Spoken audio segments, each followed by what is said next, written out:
Joining me now to discuss today's top stories as well is Independent MP Dai Le and Labor member for Robertson, Gordon Reid. Thank you both for your time. Gordon, I'll start with you. Just your reaction to Daniel Andrews posing for that photo. Oh, look, well, thank you for having me on the show again, and hello to Dai. Look, Dan Andrews and the like are private citizens and have made this decision on their own accord to travel to China for these military celebrations. And that's not a matter for the government. That's a matter for them. They are private citizens that have made this decision independent of us. Well, I do just get Gordon, that. just on that before I go, yeah, Dai, I'll get your reaction. Sorry, Dai, I'll get your reaction. Oh, yeah, look, I do get that, Dan Andrews is now a private citizen, but he was the former Premier of Victoria.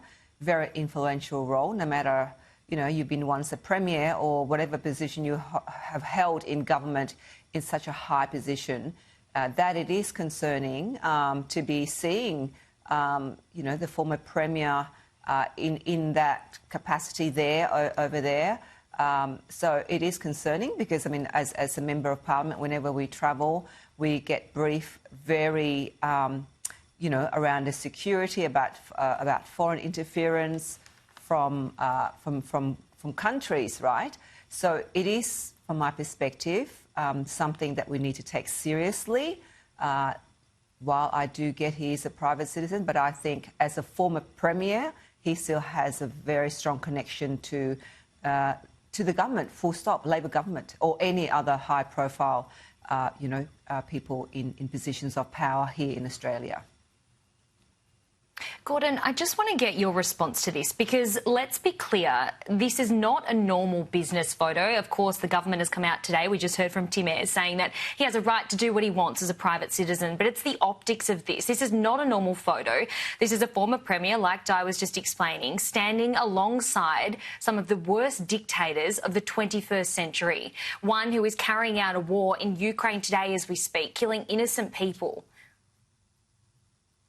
Yeah, look, again, these are private citizens that are attending an event overseas, and there was no member of this government who attended those proceedings overseas. They're entitled to do what they'd like to do as private citizens, and that's a fact. I'll say again, and the Prime Minister and other ministers made it clear in question time yesterday on multiple occasions that they are private citizens and they are entitled to travel where they would like. And I know that our government, which Minister Ayres spoke about just previously, is focusing on working with all of our regional partners in our part of the world to make sure that we advance the interests of Australia, both at home and abroad, for the betterment of our people.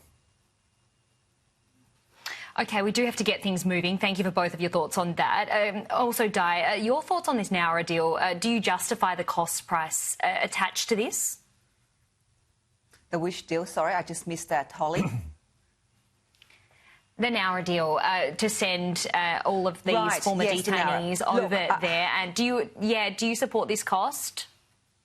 Look, it's going to be costly to the Australian public, absolutely.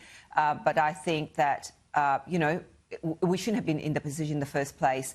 For me, as somebody who's got processed overseas before I got resettled here, I understand the importance of having a process in place to ensure that we do have the right people coming to Australia, contributing to this country and building this country.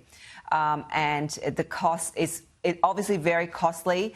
I don't understand why, those countries shouldn't be taking these individuals who can't qualify to live here in Australia. Why can't they be sent back to where they came from?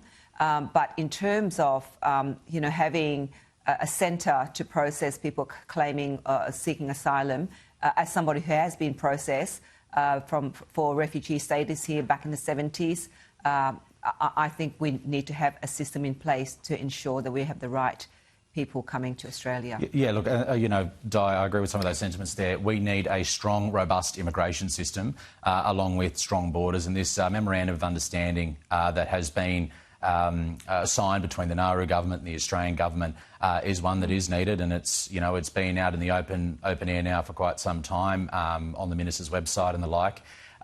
you know, we need to make sure that we do have a robust immigration system. We need to make sure that we are not only protecting Australians and the Australian way of life, but also making sure that, you know, people that no longer qualify for a visa leave Australia. That's part of having a robust migration system, and that's what this is about. Gordon, how many people will be sent to Nauru?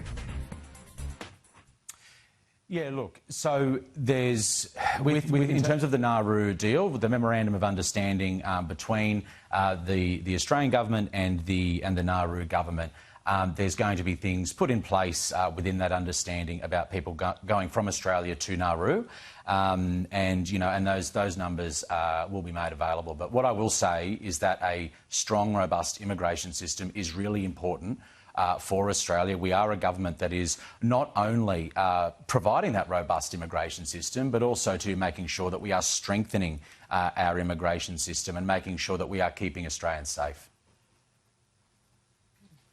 Di, lastly, before we wrap things up, last question for you both. Jacinta Price was asked to remove the Australian flag on National Flag Day. What are your thoughts on this?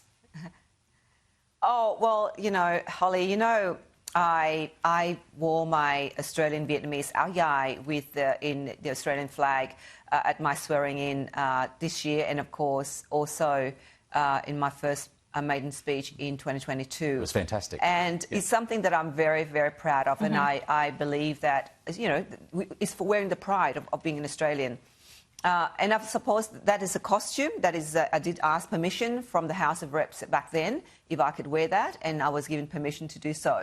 And I think it's a costume, clothes, dress, jacket, I think the House of Reps, in my House of Reps case, would allow, and I don't know the rules of the Senate, but I think there are standing orders in terms of props. So I suggest to those who would love to, you know, share in the Australian pride to, you know, have a jacket made, have a tie made for the gentleman, have a suit made, and I think that's done in a more, you know, sophisticated, professional and respectful way, I believe. Yeah, look, and I'd have to agree with Di. You know, the clothes that you wore on your maiden speech and on other occasions in the Parliament were absolutely outstanding. I thought they were amazing. And, you know, there are rules and standing orders around props. But I'm very proud of our flag. I mean, I'm wearing it on my jacket lapel pin right now. You need to get a jacket, Gordon. Yeah, I'll make you a jacket. If you can see it. But I'm very proud of our flag. But there are rules surrounding standing orders, and they do have to be adhered to. And I take great pride in our flag.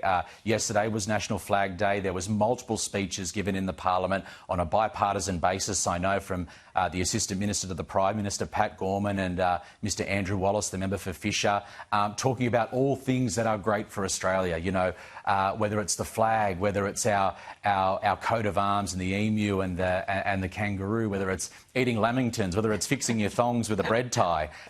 It was a great day and it was a great cause for celebration, and it was a great day for Australia.